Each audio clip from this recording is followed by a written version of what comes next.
University, yaitu podcast Bedah Buku. Dan spesial podcast kali ini bersama dengan Coach Shop Surabaya Barat. Perkenalkan, di sini nama aku Vero dan di sini aku sebagai host di acara podcast ini.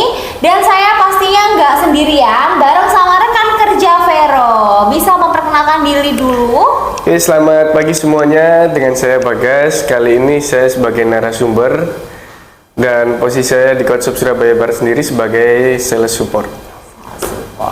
Dan kali ini podcast buku yang akan kita bacakan yaitu buku berjudul How to Win Friend and Influence People in the Digital Age. Nih pasti dari judulnya aja udah menarik banget nih. Langsung aja nih kita bedah apa sih isinya, bisa tolong dibacakan atau disampaikan ke kita semua atau ke teman-teman yang ada di rumah mungkin.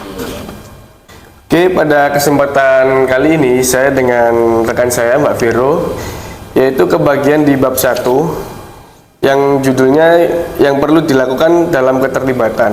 Dan untuk di bab 1 itu terdiri dari 3 bagian, dan kebetulan saya atau kami itu di bagian 1, yaitu yang bertema kubur bumerang Anda. Jadi inti dari setelah Mas Bagas membaca dari judul itu, intinya apa sih yang udah Mas Bagas dapat yang bisa Mas Bagas sampaikan ke teman-teman?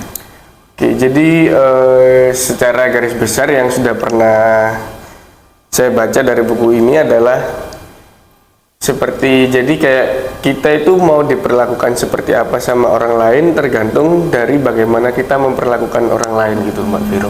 Jadi intinya seperti apa yang kamu lakukan ke aku, yaitu yang aku lakukan ke kamu. Ya, gitu itu ya? nanti ketika ada istilah lagi, apa yang kamu tanam itu yang akan kamu tuai. Ya, gitu seperti ya? itu. Oke, ini menarik banget sih. Jadi inti-intinya di situ membahas tentang apa perilaku terhadap sesama manusia. Iya, benar sekali. Itu menarik banget. Itu sering banget di zaman sekarang ini, banyak yang kadang nggak sadar gitu apa yang kamu lakukan ke orang lain, tapi kamu nggak pengen diperlakukan seperti itu. Banyak banget seperti itu. Nah, kalau saya Mas Bagas sendiri gimana sih menanggapi orang-orang yang seperti itu? Jadi kan banyak nih yang kadang orang tuh nggak sadar, seperti dia berperilaku buruk tapi dia pengen diperlakukan baik gitu. Oke, paham. Jadi di dalam buku ini ada semacam kutipan yang tulisannya seperti ini: Anda dan saya sama-sama tidak suka menjadi subjek yang dicela, entah kita berhak mendapatkannya atau tidak. Dan itu memang sangat relate sekali dengan kehidupan nyata, yaitu baik dari saya pribadi ataupun dari Mbak Vero mungkin nggak suka dijadikan bahan celaan gitu kan. Tapi itu tergantung dari orang lain yang menilai kita itu dapat berhak mendapatkannya atau tidak, seperti itu sih, Mas. Misalnya nih, kalau misalnya Mas Bagas sendiri mengerjakan sesuatu hal. Nah, sesuatu hal itu ternyata nggak nyampe di orang lain. Kayak kamu udah mengerjakan ini, tapi dilihat orang lain itu kamu belum mengerjakan, kayak belum sesempurna itu. Dikritik lah istilahnya, dikritik atas pekerjaan yang menurut Mas Bagas sendiri itu udah tuntas, tapi masih dikritik kalau itu masih belum bagus, gini gitu. Itu menurut Mas Bagas sendiri gimana? Menurut diri Mas Bagas sendiri? Kalau menurut diri saya sendiri kan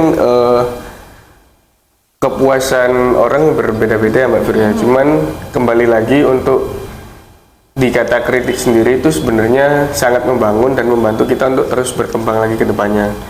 Namun kita dari diri sendiri juga bisa menilai sampai mana sih kemampuan kita, sampai mana sih batas maksimal kita. Jadi ketika selama kritik itu membangun, tidak apa-apa sih, kita tetap terima. Jadi intinya Mas Bagas sendiri yang memilah itu kritiknya bisa membangun Mas Bagas sendiri, ya, atau bisa dipilah, atau hanya sekedar menjudge diri Mas Bagas gitu ya.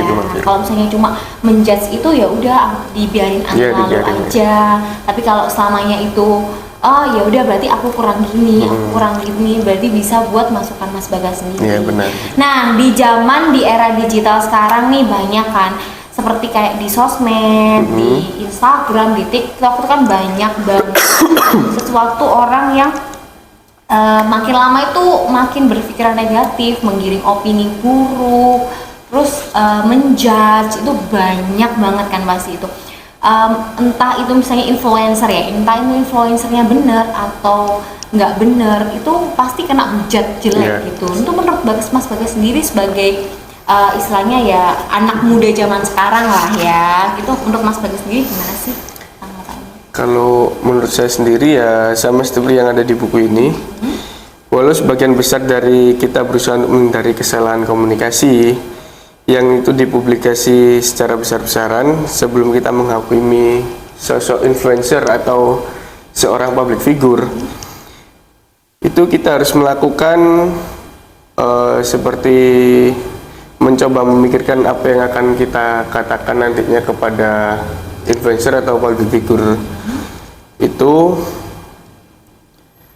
Apabila nanti yang dirasakan kita, oh itu bikin kita marah atau bikin kita jengkel, itu sebaiknya nggak usah diutarakan, karena itu kan dipublikasi secara besar-besarannya, otomatis yang melihat mengundang kebencian ya, kan menggunakan, kalau yang nggak suka maka akan menimbulkan kebencian banyak orang, dan yang nanti ketika orang itu istilahnya banyak yang memuji, itu akan menimbulkan semacam perdebatan seperti itu. Jadi istilahnya kalau yang benci semakin benci, yang suka belum tentu tambah suka atau bisa juga menerima. makin benci juga. Iya, seperti itu sih. Tuh. Jadi intinya ini kembali ke dirinya kita sendiri juga sih sebenarnya, bisa mengontrol diri kita sendiri untuk gimana caranya bersosialisasi dengan orang juga. Nah, mungkin Mas Bagas ada pesan-pesan buat teman-teman yang mungkin ada di rumah, atau mungkin ada pesan-pesan yang mau disampaikan? Kalau untuk pesan-pesan sih lebih merubah menggunakan media sosial, jadi lebih memfilter, lebih bijak lagi, lebih memfilter mana yang baik sama mana yang buruk. Lalu ketika menyampaikan sebuah kritik itu kita harus membuat pesan agar menjadi, berarti dengan membuat maksud tidak menghakimi seseorang tersebut, tapi dibilangin pelan-pelan, baik-baik, jadi secara personal ini.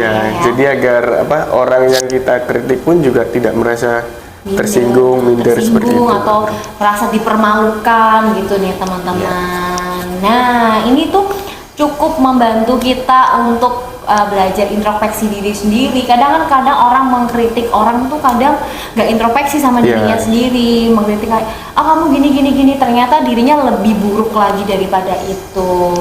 Jadi teman-teman, sebelum kalian mengkritik seseorang, kalian juga harus introspeksi diri kalian sendiri. Oke, terima kasih Mas Bagas atas waktunya dan atas buku yang telah dibacanya. Terima kasih kalian semua udah menonton. See you on the next video. Bye bye.